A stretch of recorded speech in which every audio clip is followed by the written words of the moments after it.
right. Barakatah Yahweh, Barakatah Yahweh Shai, Barakatah Yahweh, Barakatah Yahweh Shai, Barakatah Yahweh, Barakatah Yahweh Shai, Call Halayim Yahweh, Bahashim Yahweh Shai, Bahashim Haracha Kodash. Double honors to the apostles and elders of Great Millstone, and to us is truth.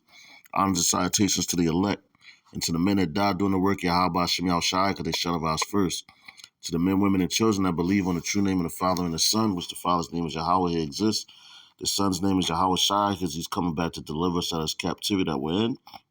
My name is Micah Allah Bungab Ben Yasharala with the Church of Philadelphia camp here in Philadelphia, Pennsylvania. And I want to play this video for you. It's basically it's just some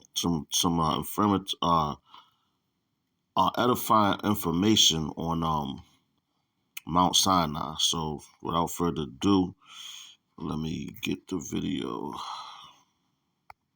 Lord's willing is edifying. Mount Sinai, the mountain of God, real.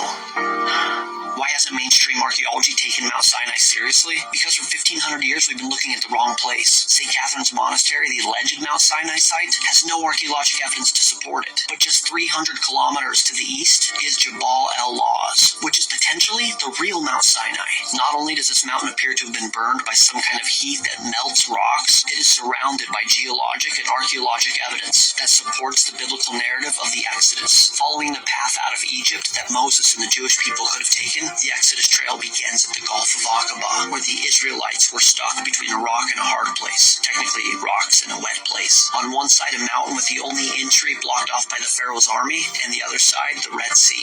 Imaging of the sea floor at the crossing point shows a traversable and gradual decline into the sea. Not a land bridge, but also not a cliff that they couldn't navigate. And in antiquity, this site was known to be the crossing point. The Jewish king Solomon erected markers on both sides of the sea at this crossing point. One of them still exists to this day. After the Red Sea, the Jewish people camped at the Palms of Elam. And they came to Elam, where were 12 wells of water, and 70 palm trees. After Elam was the miracle at the rock in Horeb.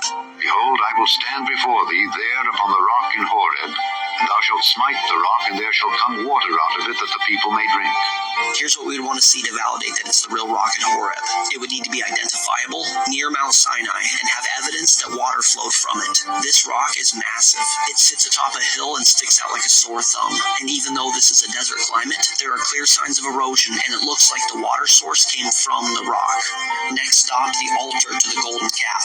Imagine this. They had just seen God split the Red Sea and then split the rock at Horeb. Now they're watching Moses on Mount Sinai that's on fire. And what do they do to celebrate? They build an altar to a golden calf and party. At the base of Mount Sinai is an altar made of rock, and it appears to have been erected as an altar to the golden calf. There's even what appears to be Egyptian hieroglyphics of a calf inscribed on the rocks that make up the altar. And now we get to the actual mountain itself. From the base of the mountain, you can see the charred rock at the peak of the mountain, and upon closer inspection, the rocks appear to be melted. What would cause rocks on the top of a mountain to melt? Is it possible that it was the presence of God that did this to these rocks? Can you imagine? Moses, Moses, put off thy shoes from off thy feet, for the place whereon thou standest is holy ground. Mount Sinai. All right, there you have it. So I gotta get up early for the plantation. Just wanted to put that information out there. Hey man, Lord's willing, it was edifying.